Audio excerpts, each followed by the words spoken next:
মানে আমার বাড়ি আমার বউ নেই, মানে যার বউ নেই তার তো কেউ নেই।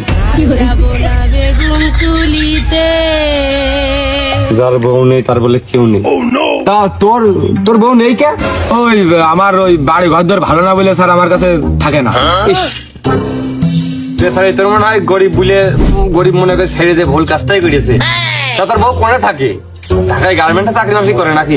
স্যার ওই আমেরিকায় থাকে স্যার, ওই হোয়াইট হাউসের ওই যে দক্ষিণে ওই ওয়াশিংটনে ওই 8 বিঘার উপরে একটা বাংলা আছে, ওই বাংলায় থাকে স্যার। আমি পারি না আর পারি না। তাহলে আমার বউ আমার কি দিকে থাকে? স্যার আমার দিক থাকিয়েন না স্যার, আমি আর মরে গেছি স্যার। স্যার আপনি যা করবার করেন, আমি আপাতত ডিপ্রেশন আছি স্যার।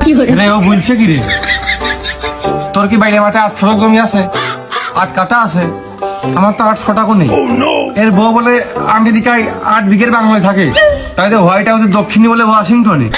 বাবু রে, এ টাকা দূষণ দিয়ে কাম ঠুক করেছ কি? কোন দিন স্যার আমার হচ্ছে বউ তো শোকের বউ, প্রেম করে বিয়ে করে, আর সে তার জন্মদিনে ছোটখাটো মাত্র একটা গিফট চেয়েছে, 8 বিঘের উপর আমি তো একটা বাংলো তার বানিয়ে দিচ্ছি। আর ওই ক্যালিফোর্নিয়ায় সে হচ্ছে একটা বাড়ি চাইলো, আমি তো বাড়ি তো আগে তো বানাই দিচ্ছি, এখন সে ওই বাড়ি না থেকে যদি বাংলাতে থাকে তাহলে আমি কি করবো কাল?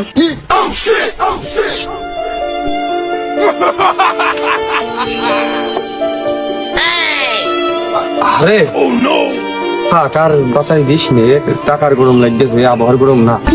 তা তোর বাপ মা কনে?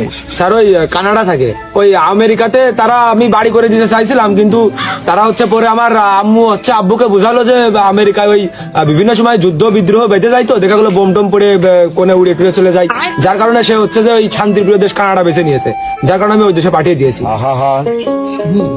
আমি পারি না আর পারি না। আপনি কি আছেন?